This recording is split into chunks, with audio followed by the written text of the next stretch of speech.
Opposed to this bill fear it will allow developers to bypass local zoning laws and silence their voices.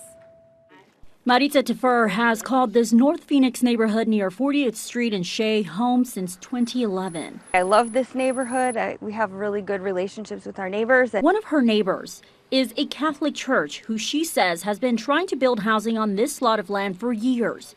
Neighbors say they reached a compromise with the developers for low-density housing, which they support, but fear that could change if a bill at the state capitol were to pass. If this bill is passed, sort of our voices will be bypassed, essentially silenced, and then we'll have high-density housing in our neighborhood without our consent.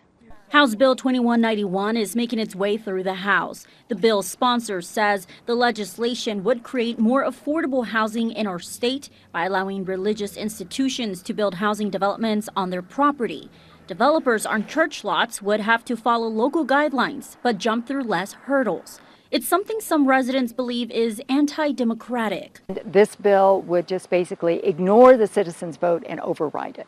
One of the bill's sponsors, Democratic Representative Sarah Ligori, says the developments will have strict guidelines, such as height restrictions at 2 or 3 stories tall, as well as density caps, and be required to follow federal fair housing laws.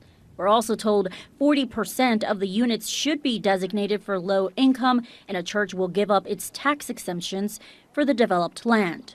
Municipalities cannot throw in more restrictions.